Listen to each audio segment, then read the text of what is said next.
हरे कृष्णा। गुप्त नवरात्रि के 7वें दिन आप सबका स्वागत है। आज है माघ मास के गुप्त नवरात्रि का 7वां दिन और इस दिन 7वीं महाविद्या यानी कि माँ धूमावती की पूजा अर्चना की जाती है। क्या आप जानते हैं कि एक समय माता पार्वती ने स्वयं भगवान शिव को ही निगल लिया था और उसके बाद उनका एक विशेष स्वरूप प्रकट हुआ, और वो क्या था उसी के विषय में आज हम जानेंगे। तो चलिए आज की इस गुप्त नवरात्रि व्रत कथा श्रृंखला में सबसे पहले सुनते हैं माँ धूमावती की पौराणिक कथा, और उसके बाद इस नवरात्रि के उपलक्ष्य में हम 7वें दिन सुनी जाने वाली माँ कालरात्रि की कथा का श्रवण करेंगे। आइए आज गुप्त नवरात्रि के 7वें दिन की व्रत कथा आरंभ करते हैं।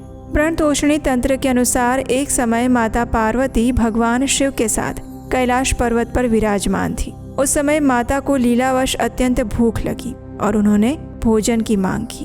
भगवान शिव ने उन्हें प्रतीक्षा करने के लिए कहा, लेकिन समय बीतता गया और देवी अत्यंत व्याकुल हो रही थी। बारंबार निवेदन करने पर भी जब भोजन की कोई व्यवस्था नहीं हुई तो माता पार्वती ने अपनी भूख शांत करने के लिए भगवान शिव को ही निगल लिया। भगवान शिव के कंठ में विद्यमान विष के प्रभाव से माता पार्वती का शरीर धुएं से भर गया और उनका स्वरूप विकृत हो गया। अपनी माया से भगवान शिव ने कहा, हे देवी, तुम्हारा संपूर्ण शरीर धुएं से भरा हुआ है और इसीलिए तुम धूमावती नाम से विख्यात होगी। जिस क्षण तुमने मुझे खा लिया उसी क्षण तुम विधवा हो गई और इसलिए तुम इसी रूप में जानी जाओगी और समस्त ब्रह्मांड में पूजी जाओगी। तत्पश्चात भगवान शिव के अनुरोध पर माता ने उन्हें बाहर निकाल दिया। इस घटना के बाद भगवान शिव ने उनका अस्वीकार कर दिया और विधवा रूप धारण करने का श्राप दिया। स्वतंत्र तंत्र में एक और अन्य कथा भी आती है। जब माता सती ने दक्ष द्वारा भगवान शिव के अपमान से आहत होकर यज्ञ की अग्नि में आत्मदाह कर लिया था तो उस यज्ञ से निकलने वाले धुएं से माँ धूमावती प्रकट हुई थी। दुर्गा सप्तशती में वर्णन आता है कि माँ धूमावती ने ऐसी प्रतिज्ञा की थी कि वे केवल उन्हीं के साथ विवाह करेंगी जो उन्हें युद्ध में पराजित कर सके, लेकिन ऐसा कोई भी सुयोग्य वर उन्हें नहीं मिला और इसीलिए वे कुमारी रही। मान्यता के अनुसार माँ धूमावती माता लक्ष्मी की बड़ी बहन मानी जाती है और भगवान विष्णु के वामन अवतार से भी उनका संबंध बताया जाता है। उनमें देवी अलक्ष्मी, ज्येष्ठा और निरुति की भी विशेषताएं पाई जाती हैं। माँ धूमावती को एक वृद्ध और कुरूप विधवा के रूप में चित्रित किया गया है। वे दुर्बल, अस्वस्थ और फीके वर्ण की हैं। उनके केश बिखरे हुए हैं और 2 हाथ हैं। अन्य महाविद्याओं के विपरीत वे आभूषण धारण नहीं करती हैं, पुराने और मैले वस्त्र धारण करती हैं। उनके कंपित हाथ में सूप है। वे बिना घोड़े के रथ पर सवार हैं, जिस पर एक कौवे का चिन्ह रहता है। कहा जाता है कि माँ धूमावती की साधना करने से अत्यधिक दारिद्र्य से मुक्ति मिलती है, रोगों और बाधाओं का विनाश होता है, युद्ध में विजय और विपत्तियों का निवारण होता है। वे केतु ग्रह को प्रभावित करती हैं और उनकी बाधाओं को दूर करने के लिए उनकी पूजा की जाती है। माँ धूमावती अग्निकोण यानी कि दक्षिण पूर्व दिशा की अधिष्ठात्री देवी बताई जाती हैं। उनकी जयंती ज्येष्ठ मास के शुक्ल पक्ष की अष्टमी तिथि के दिन आती है। प्रणतोषणी तंत्र, स्वतंत्र तंत्र, दुर्गा सप्तशती इत्यादि ग्रंथों में उनकी विस्तृत महिमा का वर्णन प्राप्त होता है। तो ये थी माँ धूमावती की पौराणिक कथा। आइए अब हम माँ कालरात्रि की पौराणिक कथा का श्रवण करते हैं।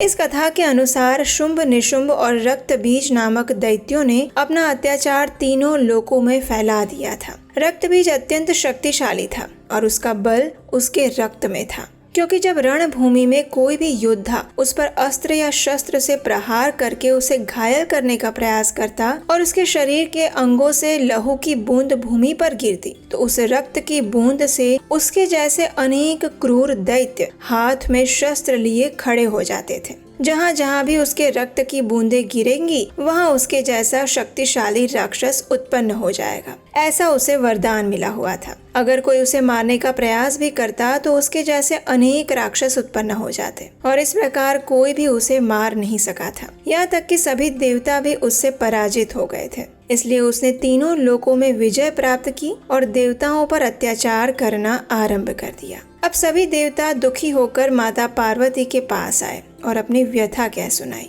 माता पार्वती से प्रार्थना करते हुए वे इस दुष्ट दानव से उनकी रक्षा के लिए याचना करने लगे। देवताओं का दुख सुनकर माता पार्वती अत्यंत क्रोधित हो गई। उन्होंने अपना रौद्र रूप धारण कर लिया। माँ आद्या शक्ति माँ दुर्गा ने इस रक्त बीज से युद्ध किया जितनी भी बार माँ आद्या शक्ति रक्त बीज के अंग को काटती तो उसके अंग से रक्त की बूंदें भूमि पर गिरती और उससे अनेक नए दानव उत्पन्न हो जाते। माँ आद्या शक्ति ने अपने ही स्वरूप देवी चंडिका को अब आदेश दिया कि जब मैं इस राक्षस पर प्रहार करूंगी तो इसके शरीर से जो भी रक्त की बूंदें गिरेंगी उसे भूमि पर ना गिरने दिया जाए और उससे पहले ही उसे पी लिया जाए। एक भी रक्त की बूंद भूमि पर गिरने मत देना, क्योंकि रक्त की बूंद पृथ्वी पर नहीं गिरेगी तभी उसमें से दूसरा असुर उत्पन्न नहीं होगा और तभी इस रक्त बीज का वध हो पाएगा। माँ आद्या शक्ति के आदेश पर देवी चंडिका ने वैसे ही किया। माँ चंडी का रूप उग्र हो गया। उन्होंने अपना मुख विकराल कर लिया और जैसे जैसे महाकाली उस दैत्यों का संहार करने लगी वैसे वैसे ही चंडिका ने वो सभी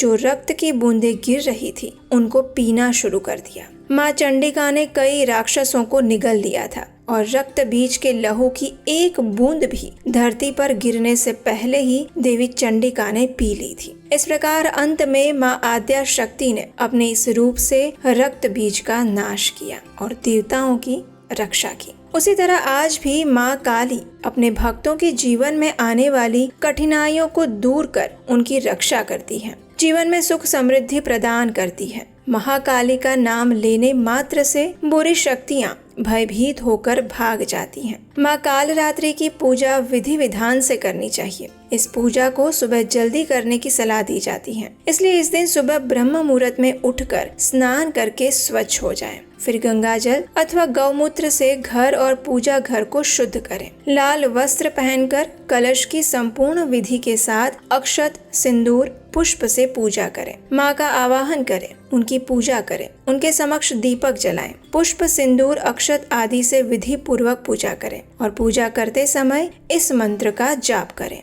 ओम कालरात्रे नमः। इस मंत्र का उच्चारण करने से मन में शुद्ध भक्ति भाव उत्पन्न होता है। उसके बाद माँ को भोग अर्पित करें। माँ कालरात्रि को गुड़ अथवा गुड़ से बने हलवे का भोग अर्पित करना चाहिए। फिर माँ की आरती स्तुति करें। इस दिन काली चालीसा, सिंध कुंजिका स्तोत्र आदि का पाठ कर सकते हैं। इसके उपरांत नवरात्रि के 7वें दिन की रात को तिल के तेल या फिर सरसों के तेल की अखंड ज्योत भी जलानी चाहिए और देवी की विशेष विधि से पूजा करनी चाहिए। अगर आप 7वीं की रात को ये ज्योत जलाते हैं तो याद रहे इस अखंड ज्योत को 9वीं की पूर्णाहुति तक जलाए रखें, क्योंकि इससे सप्तमी, अष्टमी और 9वीं इस महाव्रत का पालन होता है। नवरात्रि की 7वीं रात को भी माँ काली की पूजा करने का विधान है। उनकी पूजा करते समय मंत्र का जाप करें तो माँ सदैव प्रसन्न रहती हैं। माँ कालरात्रि की संपूर्ण विधि विधान के साथ पूजा, आराधना और उपासना करने से माँ काली अपने भक्तों पर अत्यंत प्रसन्न होती हैं। वे सभी मनोकामना पूर्ण करने वाली, संपूर्ण जगत का पालन पोषण करने वाली, पापों का नाश करने वाली और सभी बंधनों से मुक्ति प्रदान करने वाली है। इस प्रकार माँ की विधि विधान से पूजा करके उनसे इस प्रकार प्रार्थना करनी चाहिए। हे माँ कालरात्रि, माँ भवानी, अगर आपकी पूजा आराधना में मुझसे कोई त्रुटि रह जाए, भूल हो जाए तो कृपया क्षमा करें। हम पर सदैव अपनी कृपा बनाए रखें। भगवान श्री कृष्ण की शुद्ध भक्ति प्राप्त करने के मेरे मार्ग में जो भी अवरोध आए उनका नाश करें और मुझे भगवान की भक्ति प्रदान करें। इस प्रकार प्रार्थना करते हुए आप नवरात्रि के 7वें दिन की पूजा कर सकते हैं। आज की कथा बस इतनी ही और कल नवरात्रि के 8वें दिन की कथा के साथ फिर मिलेंगे। और उसे सुनने के लिए अगर अभी तक नहीं किया है तो आपके अपने इस चैनल उपदेशाष्टकम को सब्सक्राइब कर लीजिए। इस कथा को अपने परिवार मित्रों को जल्दी से व्हाट्सएप पर शेयर कर दीजिए, क्योंकि नवरात्रि की इस पावन कथा का श्रवण करने से सभी को पुण्य फल प्राप्त होता है।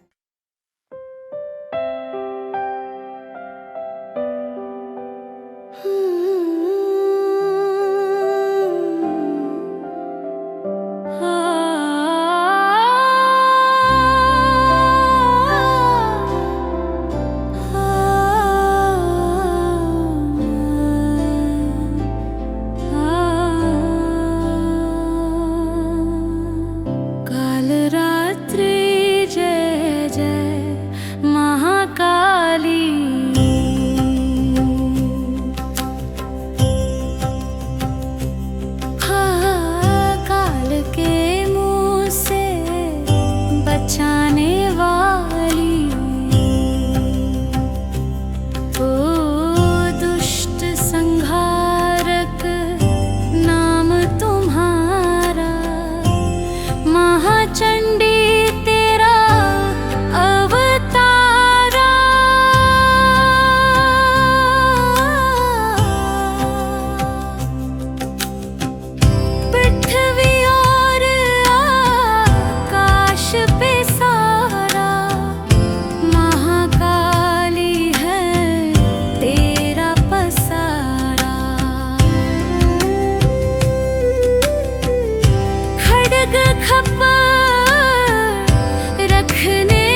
भक्त प्रेम से कहे, काल रात्रि माँ तेरी जय। काल रात्रि जय जय महाकाली। काल के मुँह से बचाने वाली। काल रात्रि जय जय महाकाली। काल के मुँह से बचाने वाली। काल रात्रि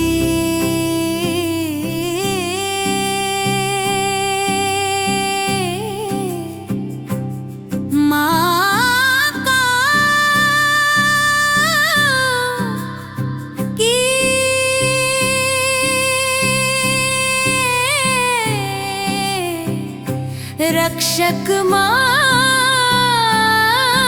की जय।